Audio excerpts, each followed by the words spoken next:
네, 오늘 저는 호세아 6장 1절에서 3절 말씀을 근거로 여호와께 돌아가자라는 주제로 말씀을 증거하도록 하겠습니다. 호세아서 6장 1절에서 3절 말씀입니다. 우리 다 찾으신 줄로 믿고 다 함께 시간 말씀 봉독하도록 하겠습니다. 오라 우리가 여호와께로 돌아가자. 여호와께서 우리를 찢으셨으나 도로 낫게 하실 것이요 우리를 치셨으나 싸매어 주실 것임이라. 여호와께서 이틀 후에 우리를 살리시며 셋째 날에 우리를 일으키시리니 우리가 그의 앞에서 살리라. 그러므로 우리가 여호와를 알자. 힘써 여호와를 알자. 그의 나타나심은 새벽빛같이 어김없나니 비와 같이 땅을 적시는 늦은 비와 같이 우리에게 임하시리라 하니라. 아멘. 저희 지난주에는 또 우리 많은 성도님들이 시카고 비전 트립을 다녀왔습니다. 단체 생활을 가끔씩 저희들이 비전 트립을 가거나 또 수련회를 가거나 하면은 다 함께 한 곳에서 잠을 자기도 하고 일어나면은 아침에 서로 인사를 합니다. 저희들은 흔히 아침에 만나면 굿모닝 혹은 좋은 아침 혹은 조금 더 은혜가 있으신 분들은 할렐루야 이제 그렇게 아침에 인사를 합니다.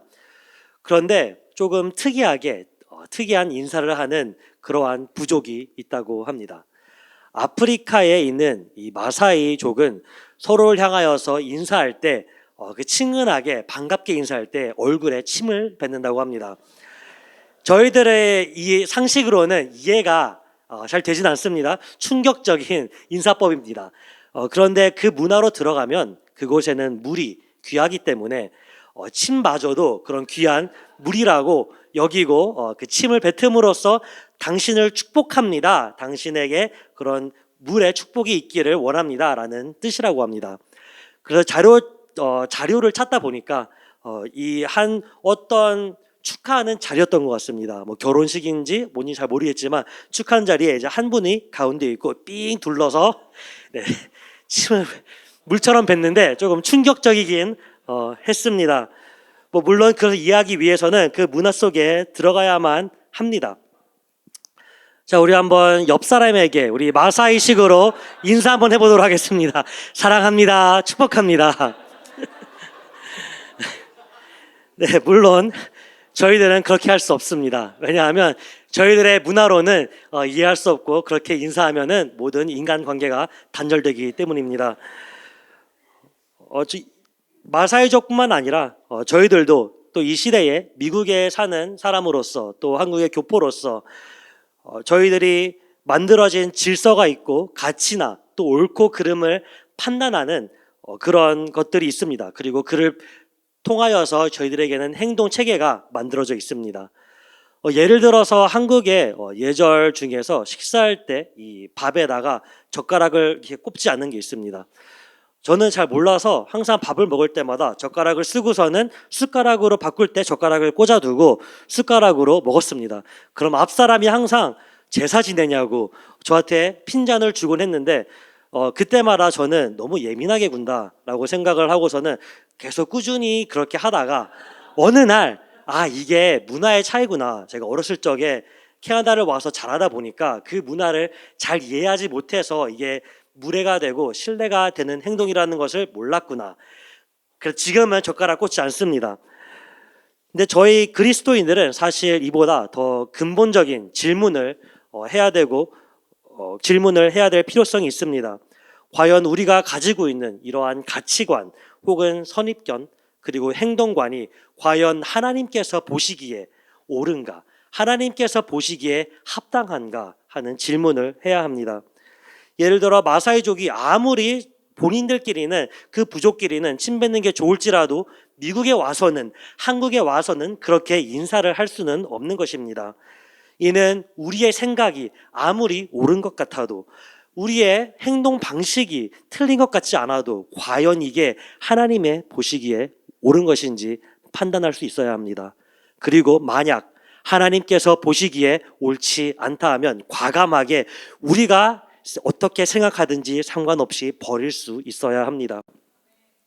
오늘 본문에서 호세아 선지자는 이스라엘 백성에게 하나님께 돌아가자 촉구합니다. 그리고 여호와를 힘써 알자 권면하고 있습니다. 이들이 돌아가야 하는 곳이 있다라고 하는 것은 지금 이들이 있는 곳, 이들이 걸어가고 있는 그 방향이 잘못되어 있다라는 것을 전제하고 있습니다. 그들은 예배자의 삶을 살아야 하는 선민이었습니다. 하나님께 택함받은 이스라엘 민족, 그 백성이었습니다. 그런데 그들은 더 이상 예배자의 삶을 살지 않았습니다. 그들은 풍요의 신, 이 바알 신을 섬겼고 금송아지에게 절을 하고, 그렇게 그들은 하나님보다는 돈을 택하고 물질을 택한 게 그들의 삶이었습니다. 이는 마치 그들은 여전히 제사는 드리고 있었습니다. 마치 옛날 썬데이 크리스천, 저희들이 흔히 말하는 이 썬데이 크리스천처럼 종교적 형식은 갖추고 있으나 그 마음 중심에 하나님이 있지 않았던 것입니다. 그런 그들에게 호세아 선지자는 오늘 여호와께 돌아가자라고 선포하고 있습니다. 오늘 말씀이 선포되어질 때에 그 하나님의 부르심에 응답이 있는 우리 성도님들 한 분 한 분 그런 밤이 되기를 예수님의 이름으로 축복합니다. 첫 번째입니다. 하나님께 돌아가야 합니다. 이 호세아서와 또 구약 선지서의 모든 공통된 주제가 바로 회개, 여호와께 돌아가야 하는 것, 돌아가자. 바로 그것이 공통된 주제입니다. 우리 예수님께서도 공생애 때 처음 말씀 선포하실 때에 회개하라, 천국이 가까이 왔느니라 라는 말씀을 선포함으로써 그 사역을 시작하셨습니다. 당시 이 호세아 선지자가 활동하던 그 시대는 북이스라엘, 주전 750년경의 북이스라엘입니다. 그때는 제13대 왕 여로보암 2세가 활동하던 그 시기에는 당시 군사적으로나 경제적으로나 매우 부흥하던 그런 시기였습니다. 그 이유는 하나님께서 이 요나 선지자를 통하여서 그 이스라엘이 하맛 어귀부터 아라바 바다까지 그 땅을 회복할 것이다 라고 약속하신 말씀, 그 열왕기하 24장에 있는 그 말씀을 여로보암 2세 때 이루셨기 때문입니다. 그리하여서 군사적으로도 그들은 강성했고 또 그곳에 그 안에는 다메섹이라고 하는 이 다마스커스라고 하는 그 도시가 포함되어 있습니다. 그 도시는 동과 서를 이어주는 그 무역 중심지로서 수많은 사람들이 오가며 그곳에서 그 나라는 경제적 번영을 하게 됩니다. 이를 통해서 나라가 강대해지고 또 사람들의 삶이 풍요해지기 시작했습니다. 모든 것이 다 태평성대를 누리고 모든 삶이 좋아 보였지만 성경은 여로보암 2세를 악한 왕이었다라고 평가하고 있습니다. 그 나라의 번영함에 따라서 오히려 그들은 영적 타락의 길로 가는 그러한 발판이 되고 맙니다. 호세아 13장 6절, 그들이 먹여준 대로 배가 불렀고 배가 부르니 그들의 마음이 교만하여 이로 말미암아 나를 잊었느니라. 나라가 번영하니 사람들의 마음 안에 교만이 찾아왔습니다. 그리고 그 교만은 하나님께로 멀어지는, 하나님을 잊게 만드는 결과를 가지고 왔습니다. 그들은 이제는 소비주의적 삶, 이제 번영이 하고 배가 부르니 우상을 섬기고 또 물질을 모으는 것에 힘을 쓰고 심지어 성전에서 다른 이방 종교들을 가지고 와서 음행을 저지르고 그리고 예배를 드리는 그 제사 때 자해까지 하는 그러한 일들을 벌이게 됩니다. 하나님을 잊는다는 것은 그 자리가 공석이 되는 것이 아닙니다. 하나님께서 없으신, 그 하나님이 없는 그 자리는 세상이 다시 차지하게 됩니다. 그 자리는 사탄이 차지하게 되는 것입니다. 그렇게 호세아는 이스라엘 백성에게 호소하고 있습니다. 당신들의 죄악된 행위를 버리고 여호와께로 돌아갑시다. 돌아간다는 것, 그것은 먼저 첫 번째로는 나의 죄악된 행위를 인정하고 그 죄악된 행위를 멈추는 것에서 시작합니다. 그리고 하나님께 돌아간다는 것, 그것은 내 몸을 돌이켜서 능동적으로 하나님께로 나아가는 삶입니다. 다짐이 있습니다. 결심이 있습니다. 결단이 있고 행동이 있고 책임이 있는 것이 바로 그러한 돌아가는 모습입니다. 이는 이 시대를 살아가는 저희들에게도 동일하게 적용이 됩니다. 저희들이 살아가는 지금 이 시대, 2025년, 어쩌면 지구 역사상 가장 풍요로운 시대라고 볼 수도 있을 것입니다. 모든 전자기기들이 버튼 하나, 손가락 하나면은 다 돌아갑니다. 저희 나엘이도 집안에 있는 모든 가전제품들을 하나하나 다 만지면서 작동할 수 있는 그런 시대가 지금입니다. 저희 어머니 시대 때 이야기를 가끔씩 좀 들으면은 과연 저희 어머니와 제 세대의 그 격차가 느껴집니다. 저희 어머니가 시골에 좀 시골 쪽에 살았습니다. 그런데 저희 어머니는 아궁이에 불을 떼던 시대, 겨울을 생존해야 했던 시대, 개울가에서 빨래를 하던 시대, 먹고 사는 것이 생존이 급급한 그러한 시대를 살았습니다. 그런데 저희는 더 이상 그런 생존에 목숨을 거는 시대가 아닙니다. 오히려 저희는 한 끼를 먹을 때도 어떻게 하면 이 한 끼를 가장 맛있게 먹을 수 있을까? 무엇을 먹어야 할까? 찾습니다. 또 저희는 옷이 사실 많이 넘쳐납니다. 그래서 저희들은 도네이션을 했으면 했지 누군가의 도네이션을 받아서 옷을 입지는 않습니다. 또한 웰빙을 챙기고 여가 생활과 내 라이프 스타일을 어떻게 하면 더 재밌고 즐겁게, 어떻게 하면 더 편리하게 살까, 이것을 추구하는 그 시대가 지금 저희들의 시대입니다. 물론 저희들이 살면서 궁핍함이 찾아올 때가 있습니다. 어려움이 찾아올 때가 있습니다. 그러나 그 뒤에는 풍요로움이 전제로 하고 있습니다. 그러나 성경은 오늘 분명히 경고하고 있습니다. 풍요로움은 교만을 가져오고 또 교만은 하나님을 잊게 한다는 것입니다. 호세아서 4장 7절에는 이렇게 말씀합니다. 그들은 번성할수록 내게 그들의 영화를 변하여 욕이 되게 하리라.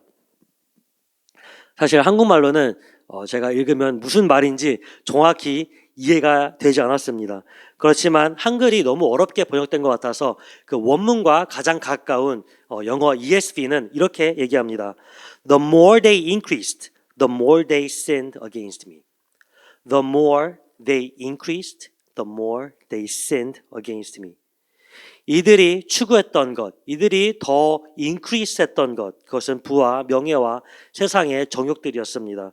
그런데 그것들이 그들로 하여금 더 많은 죄들을 짓게 했다는 사실입니다. 그렇다면 저희 그리스도인들은 무엇을 increase하며 살아야 하는 것일까요? 여기서 increase를 보며 저희 교회의 웨이트, 비전이 생각이 났습니다. 저희들의 increase의 이 비전은 말씀과 기도를 중심으로 육체의 성장과 생각의 깊이와 영적 성숙이 점점 확장되는 교회라고 적혀 있습니다. 이는 저희가 increase 해야 되는 것은 말씀과 기도입니다. 그리고 이를 통하여서 영적 성장을 해야 되는 것이 저희들이 추구해야 하는 increase입니다. 그리고 하나님께서는 저희들에게 물질로도 축복을 주십니다. harvest, 웨이트에서 harvest입니다. 나에게 나타난 열매를 통해 나눠주고 꾸어주며 베풀어주는 교회입니다. 그것이 저희들이 돼야 할 줄로 믿습니다. 더 많은 물질들을 모으는 것에 기쁨으로 또 저희들이 안락함을 또 평안함을 느끼는 것이 아니라 오히려 그 물질을 나누어주고 꾸어줌으로써 베품으로써 그 하나님의 진정한 그 기쁨을 맛보는 삶입니다. 그러기 위해서는 저희들이 먼저 말씀과 기도, 하나님 앞에 돌아와야 합니다. 그 죄악된 행위에서 회개하고 이제 돌이켜서 우리의 모든 생각을, 우리의 모든 행동 양식을 하나님께로 맞추는 것이 바로 우리가 해야 하는 것입니다. 설령 지금 우리의 삶이 죄 가운데 있을지라도 낙심하지 않으셔도 됩니다. 왜냐하면 우리 하나님은 좋으신 하나님, 사랑의 하나님이십니다. 그렇기 때문에 우리 하나님께서는 멀어진 자녀, 죽음을 향해 가는 자녀를 결코 그냥 내버려 두지 않으신다는 사실입니다. 비록 채찍으로 매를 쳐서 이 자녀를 돌아오게 할지언정 결코 버리시지 않는 그 사랑의 하나님이 우리 하나님이십니다. 제가 어렸을 적에 많은 잘못을 하면 저희 어머니께서는 그래도 많이 이해해 주시고 넘어가 주시고 좋게 말로 이제 타이르시고 넘어가셨습니다. 그런데 저희 어머님이 저에게 매를 드시는 일이 있었는데 그거는 거짓말이었습니다. 거짓말을 할 때마다 항상 매를 드셨습니다. 그래서 어렸을 때 거짓말을 정말 많이 했었는데 왜 그랬는가? 지금 생각해보면 잘 모르겠지만 아마도 그때는 좀 더 칭찬받고 싶고 혹은 잘못했을 때에 혼나기 싫으니까 거짓말을 많이 했던 것 같습니다.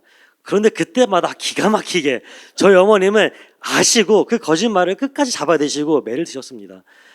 그리고 가끔씩은 뭐 몇 대 맞을래? 그러면은 처음에는 양심상 뭐 5대요, 뭐 몇 대요 하다가 나중에는 1대요. 그러다가 하루는 0대요 했더니 1대는 맞아야지 그러면서 맞았던 기억이 있고 또 마지막으로는 어머니께서 도저히 안 되겠다 싶었는지 매를 드시면서 내가 너를 잘못 가르쳤구나. 몇 대를 맞을래? 그리고 내가 너를 때리고 너가 엄마를 때려라. 그렇게 하고 나서 제 거짓말이 그때부터 끊었던 걸로 기억이 합니다. 그래서 제가 어느덧 매를 맞자 보니 아파서인지 이 거짓말이 고쳐졌습니다. 그러나 저희 어머님이 그렇게 하시는 것에는 그 중심에는 이 아이를 매를 쳐서 다치게 하는 게 아니라 사랑이 있기 때문에 그 자녀가 살기를 원하셔서 올바른 길을 가기를 원하셔서 드신 것이 바로 어머니의 사랑의 매였습니다. 물론 처음부터 제가 거짓말을 안 했으면 너무 좋았겠지만 만약 그 거짓말이 습관이 되어버렸다면 매를 맞아서라도 그 습관을 떼어내야 합니다. 그렇지만 더욱 복된 자는 보지 않고 믿는 자가 복되다고 하신 것처럼 저희들이 하나님 앞에 매를 맞기 전에 채찍을 맞기 전에 저희들의 죄가 무엇인지 알고 돌이키는 자가 더욱더 복된 자인 줄로 믿습니다. 그래서 오늘 기도하실 때에는 우리의 삶을 돌아보고 또 하나님 앞에 회개해야 하는 것이 있다면 우리의 죄를 돌이켜야 되는 것이 있다면 돌이키시기를 원합니다. 그리하여서 하나님의 것을 하나님의 것이 되도록 돌려드리는 그러한 기도 시간이 되기를 또 그 가운데에 우리의 삶에 진정한 회복이 임하며 상처를 싸매시는 하나님을 경험하게 되기를 예수님의 이름으로 축복합니다. 두 번째입니다. 하나님을 힘써 알아야 합니다. 한 남자와 한 여자가 만나 부부가 되는 것은 결혼을 통하여서 이 결혼식을 통하여서 시작이 됩니다.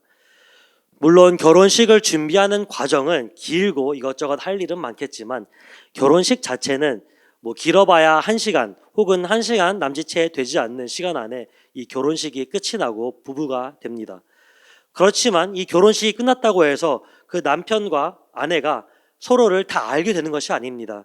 서로를 알아가는 것은 아주 긴 세월 동안 조금씩 알아가는 것이 바로 이 결혼 생활입니다.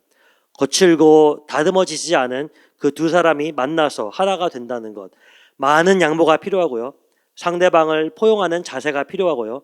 때로는 자기 자신을 내려놓을 수도 있어야 합니다. 이처럼 누군가를 알아간다는 것은 단 한 번의 이벤트로 끝나지 않습니다. 이제 저희들이 여호와께 하나님 앞에 돌아왔다면 그 다음은 하나님을 힘써 알아가야 합니다. 하나님을 알아야지만이 하나님의 뜻대로 사는 것이 무엇인지 알 수 있기 때문입니다. 물론 하나님을 힘써 안다는 것이 뭐 찬양을 크게 한다거나 뭐 기도를 크게 한다거나 뭐 그런 의미에서 하나님을 힘쓴다는 것은 아닙니다. 뭐 그것이 나쁘다는 것은 아니지만 그게 하나님을 힘써 알아가는 것은 아닙니다. 원어로 여기서 이 힘쓴다의 의미는 추적하다 혹은 쫓아간다라는 뜻으로 풀이가 되고 해석이 됩니다. 그 의미는 하나님을 힘써 안다는 것, 즉 하나님을 쫓아가는 그 말씀대로 따라가는 삶입니다. 그리고 더욱더 적극적으로 나아가서 어느 정도의 이 독서나 뭐 직접 탐구에서 그치는 것이 아니라 아주 강렬하게 전인격적으로 하나님의 말씀을 쫓아가는 삶, 그 갈망하는 삶을 이야기하고 있습니다. 이는 마치 목이 마른 사슴이 그 광야란 곳에서 어디에 샘이 있는지 모르는데 그 갈급하게 시내를 찾아서 그 샘물을 찾아서 가는 사슴과도 같습니다. 거기에는 생명을 건 절박함이 따릅니다. 결단이 있고 포기해야 되는 것들은 포기를 해야 하고 또한 행동으로 옮겨야 합니다. 서두에 말씀드렸던 것처럼 이 북이스라엘은 아주 지금 부유한 상태 가운데 태평성대를 누리고 있었습니다. 그런데 얼마 지나지 않아 그들은 아수르에 의해서 멸망당하게 됩니다. 겨우 한 20-30년 내에 그들은 나라가 사라져버리는 일을 경험하게 됩니다. 물론 백성들은 자신들의 미래를 아직 무슨 미래가 다가오는지 알지는 못하고 있습니다. 그들은 번영에 너무 취해 있었기 때문에 타락해 있어서 그들의 눈이 멀어 있던 것입니다. 그렇지만 역사가 말을 해줍니다. 이스라엘 백성이 타락했을 때는 항상 하나님의 심판이 있었고, 또 다른 나라를 들어서 그들을 쳐였고, 또 그들이 결국 회개해야만 돌아오는, 하나님이 회복시켜주는 그러한 역사 가운데에 그들은 그 역사 가운데 하나님의 일하심을 알 수 있었습니다. 그렇지만 그들은 그 당시에 깨닫지 못하고 하나님을 배척하는 삶을 살고 있었습니다. 이 시점에서 호세아 선지자가 또 선포합니다. 여호와를 힘써 알자. 이는 하나님을 아는 것이, 그 하나님을 아는 지식이 생명의 근본이 되기 때문입니다. 하나님께서는 이스라엘 백성을 평가할 때 이 이스라엘 백성이 무지하다라고 평가하며 그들이 망하는 이유가 바로 이 무지함에서 시작되었다고 기록하고 있습니다. 호세아 4장 6절, 내 백성이 지식이 없으므로 망하는도다. 이 지식은 어떤 세상적 지식이 아닙니다. 비즈니스적 지식, 정치적 지식, 혹은 대화의 기술, 이런 지식을 말하는 것이 아닙니다. 우리가 추구해야 하는 그 지식은 우리의 창조주 하나님을 아는 것입니다. 우리가 추구해야 하는 이 지식, 모든 역사를 주관하시고 오늘도 이 세계를 운행하시며 우리의 삶 가운데 뜻을 가지고 계시다는, 그 하나님의 부르심 가운데 우리에게 가지고 계신 뜻이 있다는 사실입니다. 왜냐하면 저희 한 사람 한 사람 그 영혼들은 결코 우연으로 된 것이 없기 때문입니다. 하나님께서 계획을 가지고 뜻을 가지고 창조하신 그 여러분들의 인생은 하나님께서 계획을 가지고 계십니다. 역사를 잊은 민족에게는 미래가 없다라고 라는 말이 있습니다.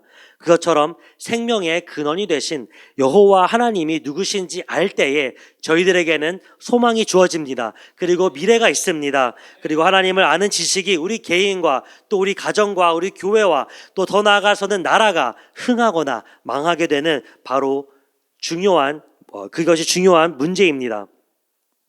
사도 바울 또한 예수 그리스도를 아는 지식이 가장 고상하다라고 이야기합니다. 예수 그리스도를 알아간다는 것, 조금 원색적이겠지만 오직 말씀과 기도를 통해서 가능케 됩니다. 그리고 그것이 우리 가운데 있을 때에 매일의 삶과 그 행동을 통해서 그 말씀과 기도의 열매가 드러나고 나타나게 되는 것입니다. 말씀의 양식을 먹고 기도의 줄을 붙잡아야 합니다. 왜냐하면요, 저희들이 아무리 지성인이라고 할지라도, 지성인이고 생각이 열려있다 할지라도 생각보다 인간은 나약하다는 사실입니다. 그리고 생각보다 우리의 대적 사탄은 강하다는 사실입니다. 아무리 겉으로 보이기에 우직하고 강인한 사람처럼 보여도 어느 한순간 그 사람이 나락의 길로 빠지는 일이 있습니다. 또한 어떤 사람은 나약해 보이는데 비실비실 넘어지고 쓰러질 것만 같은데 끝까지 서서 가는 사람이, 그 길을 걸어가는 사람이 있습니다. 그 사람은 말씀과 기도를 끝까지 붙들고 가는 자가 그렇게 하나님의 말씀 가운데서 힘을 얻고 가는 자인 줄로 믿습니다. 그렇게 하나님과 동행할수록 저희들이 지식이 쌓여가고 또한 거룩함 또한 성장하게 되는 줄로 믿습니다. 그런데 여기에 문제가 있습니다. 저희들의 신앙생활의 연수가 차다 보니 한 해, 두 해, 5년, 10년, 또 10년, 20년 그렇게 세월이 차다 보니까 어느 순간 무뎌집니다. 하나님의 말씀을 읽는데, 하나님 앞에 기도를 하는데 기대함이 사라지고 그 가운데 설레임이 사라지고, 오늘 하나님께서 나에게 말씀하신다, 오늘 하나님께서 어떻게 역사하실까라고 하는 그 기대감이 사라지게 되고 어느 순간 무미건조한 종교적 형식, 그 종교 생활을 하고 있는 우리의 자신을 발견합니다. 만약 그 사람이 나라면 오늘 기도 가운데 성령님의 도우심을 구하기 바랍니다. 이는 제 자신에게 하는 이야기이기도 합니다. 하나님을 향한 기대가, 그 하나님을 향한 뜨거움이 회복되는 밤이 되기를 예수님의 이름으로 축복합니다. 그렇게 하나님을 찾는 자에게는 호세아 10장 12절에 말씀하신 그 약속처럼 여호와의 의가 우리의 삶 가운데, 또 우리 성도님들 삶 한 사람 한 사람 가운데 비처럼 내릴 줄로 믿습니다. 저와 제 와이프가 결혼 초반에는 서로를 잘 모르니까 사소한 것으로 신경전을 벌이곤 했습니다. 저는 청소를 하면 이 바깥이 깨끗해야 합니다. 그냥 제 눈에 보이는 것들이 눈앞에 싹 치워지면 그것은 저에게 청소입니다.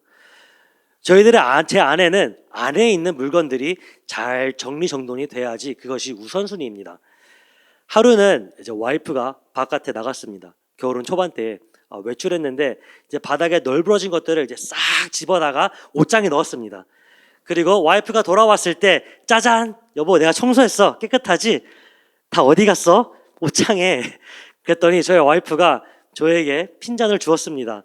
아니 그러면 다시 그걸 다 꺼내서 또 정리하면 일이 2배가 되는 거 아니냐. 저는 이게 무슨 소린가. 눈앞에 보이는 걸 치웠으니 이게 청소가 아니냐. 이제 그렇게 서로가 정말 맞지 않는구나. 우리가 이해하는 청소의 개념부터가 너무 다르구나. 그렇게 결론이 났었습니다. 이제 그리고 며칠 전에 제가 저 나이레를 데리고 유모차를 데리고서는 한 1시간 정도 외출을 하고 집에 돌아왔습니다. 또 와이프가 제게 얘기합니다. 제 서재를 치웠어. 여보 당신의 서재를 치웠어. 라고 저에게 이야기하였습니다. 그랬구나. 안 그래도 조금 더러웠었거든요. 이제 나이리랑 막 놀아주느라고. 그래서 그렇구나 하고서는 막 가서 짜잔 해서 봤는데 똑같이 있는 것입니다. 그래서 잠시 얼어있었습니다. 그랬더니 저는 속으로 그 다음에 생각했습니다. 제가 바닥에 널브러진 것들을 치운답시고 제가 옷장 안에 다 넣어놨었습니다. 와이프가 그걸 치웠구나 라고 이해를 하게 되었습니다. 제 와이프는 제 모습을 보더니 열심히 치웠는데 치운 것 같아 보이지가 않네 라고 말을 합니다. 사실 저희가 이 부부가 알아간다는 것은 아주 오랜 세월 동안 조금씩 알아가는 것입니다. 저희들이 하나님을 알아간다는 것, 그것 또한 평생 동안 이루어지는 그러한 평생 알아가는 프로세스입니다. 예수님의 발자취를 통하여서 그 성경 말씀을 통하여서 하나님의 사랑을 조금씩 저희들이 알아갑니다. 그리고 성령님의 조명하심을 통하여서 그 말씀 가운데 숨어있는 그 하나님의 뜻을 하나씩 발견합니다.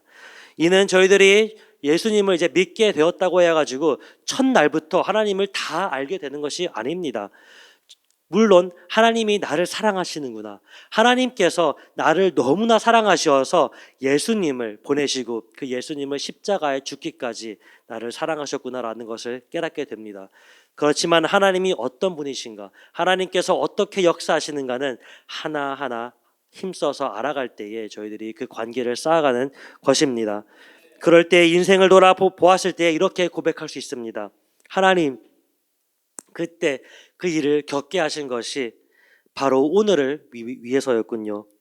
하나님, 그때 그 기도 가운데 저의 눈물을 보시고 부르짖는 소리를 듣고 계셨군요. 하나님께서 그때 역사하고 계셨군요. 그렇게 하나님께서는 우리의 삶 가운데 친밀한 교제를 통해서 하나하나 말씀해 주시고 하나님을 아는 지식이 늘어가게 됩니다. 그렇게 쌓이게 됩니다. 그래서 저희들은 결단하기를 원합니다. 또 말씀 가운데, 기도 가운데에 하나님의 그 말씀을, 하나님의 뜻을 온전히 살아내기를 원합니다. 그래서 하나님과의 친밀한 교제 가운데 그 하나님의 위로하심을, 하나님의 사랑을, 하나님의 회복하심을, 또 힘주심을 더욱 많이 경험하여서 메모리 메이킹, 이 메모리 메이킹 모먼트들이 넘쳐나기를 예수님의 이름으로 축복합니다. 세 번째입니다. 하나님의 신실하심을 믿어야 합니다.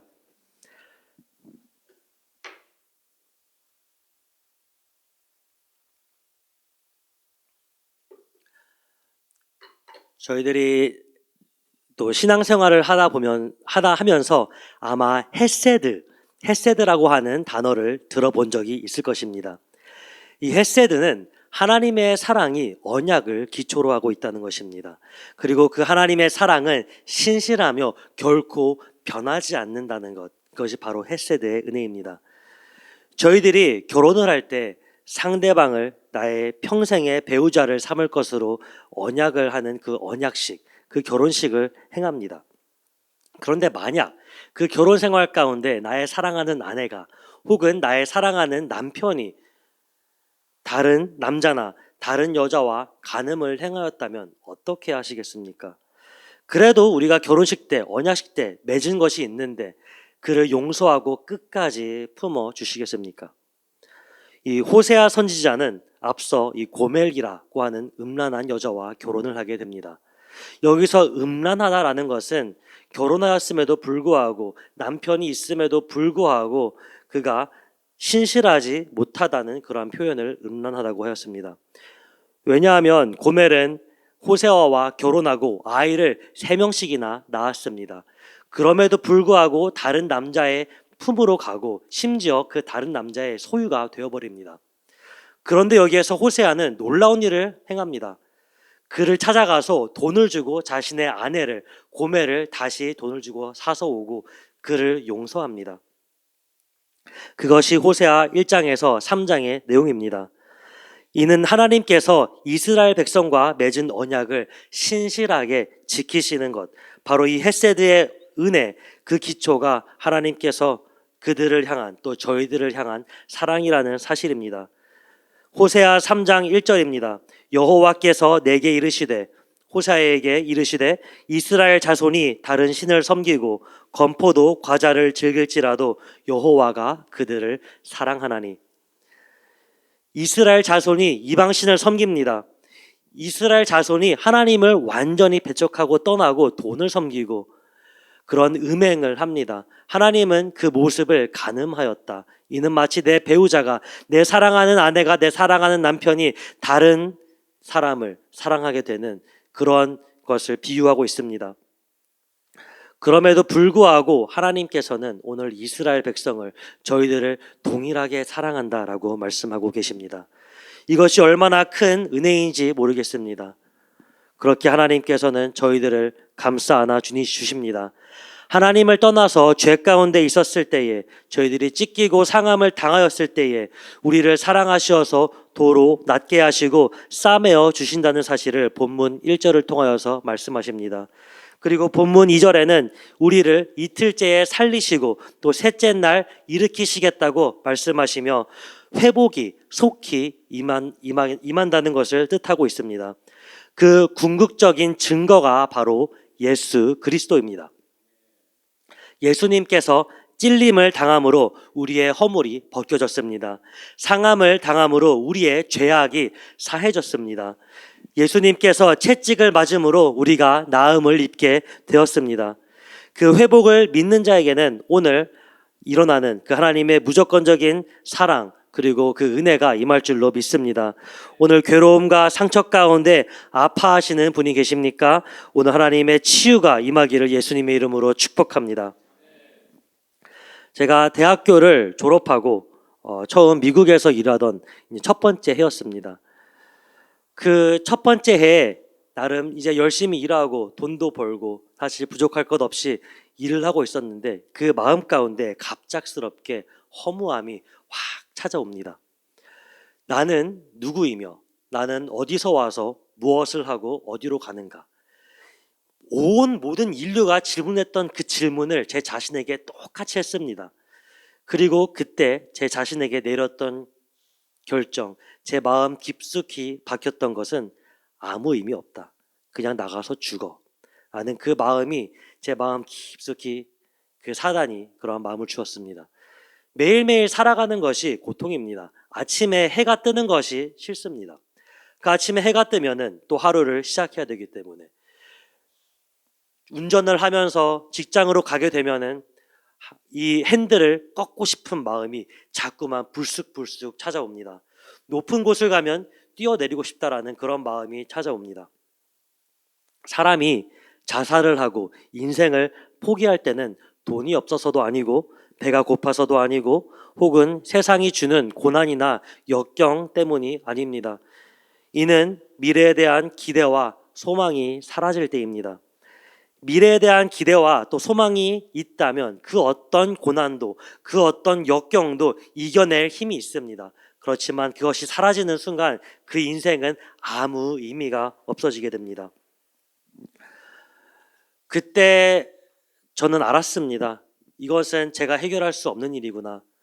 그리고 찾은 것이 기도회였습니다. 그 당시에 제가 다니던 교회에는 토요 청년부 저녁 기도회가 있었습니다. 그리고 그 기도회를 찾아갔습니다. 그곳에는 많은 청년들이 모여서 다 함께 뜨겁게 찬양을 하고 또 뜨겁게 통성으로 기도하는 그런 곳이었습니다. 그곳에서 뜨겁게 하나님을 찬양을 하고 기도하는 것, 제가 했던 것은 사실 우는 일밖에 안 했습니다. 왜냐하면 그 많은 사람들이 다 통성으로 기도하면은 제가 아무리 엉엉 울어도 그 우는 소리가 제 귀에 들리지 않았기 때문에 마음 편히 울 수 있었습니다. 그래서 기도하는 30분 내내 그냥 엉엉 울며, 하나님, 제 인생이 무슨 의미가 있습니까? 왜 저에게 이런 시간을 보내게 하십니까? 그렇게 우는 시간으로 보냈습니다. 그리고 그때는 그 마음 가운데 조금의 홀가분함이 있지만 집에 돌아가면 똑같은 삶을 계속해서 살았습니다. 계속해서 의미 없고 힘든 삶을 살았습니다. 그렇지만 그 기도의 시간은 한 인생이 죽음에서 생명으로 옮겨가는 시간이었습니다. 하나님을 떠나 있던 영혼이 하나님께로 돌아오는 시간이었습니다. 그렇게 조금씩 하나님을 알아가기 시작했습니다. 그 신실하신 하나님께서는 오늘 본문 3절에 여호와께 돌아오는 자, 또 힘써 알아가는 자에게 이런 약속을 하십니다. 새벽빛같이 어김없으며 땅을 적시는 늦은 비같이 우리를 돌보아 주신다 하는 것입니다. 이는 매일 아침 뜨는 해와 같이 하나님께서는 변함없으시며 신실하시다는 것입니다. 그리고 농사의 풍작을 정하는 이 늦은 비와 같이 우리에게 하나님은 복을 주시는 그 은혜의 비를 내리시는 분이 바로 우리 하나님이십니다. 그 하나님의 말씀을 붙들고 힘써 알아가는 자에게 하나님께서는 복 주시는 분이심을 믿습니다. 그때 저희 무너져 있던 삶이 회복이 되고 저희들의 가정이 회복이 되며 또한 저희가 속해 있는 직장이 저희들로 인하여서 복을 받게 될 줄로 믿습니다. 또한 이 도시와 나라가 우리 교회를 통하여서 회복하게 될 줄로 믿습니다. 그래서 저희들이 뿌려지는 곳마다 많은 열매를 맺으시고 또 그 많은 열매를 거두어서 하나님 앞에 충성된 종이다라고 하는 칭찬받는 우리 성도님들 한 분 한 분 되시기를 예수님의 이름으로 축복합니다. 결론을 맺도록 하겠습니다. 저희가 무슨 지혜와 능력이 있어서 하나님 앞에 돌아가겠습니까? 또한 여호와를 힘써 알 수 있겠습니까? 오직 성령 하나님의 도우심이 필요합니다. 그렇기 때문에 이를 오늘 기도할 때에 성령 하나님의 도우심을 위하여서, 부흥을 위하여서, 회복을 위하여서 간구하시기 바랍니다. 그 예수님을 보내주시고 또 우리를 먼저 사랑하시고 택하신 분이 우리 하나님이십니다. 그 하나님의 주권을 인정하고 마땅히 하나님 앞에 돌려드려야 될 것을 돌려드릴 때에 하나님께서는 그 인생 가운데 개입하시고 역사하시는 줄로 믿습니다. 그리하여서 이 시대에 귀하게 쓰임받는, 또 그리하여서 믿음의 거장들 되는 저희 성도님들 한 분 한 분 되시기를 예수님의 이름으로 축복합니다. 아멘.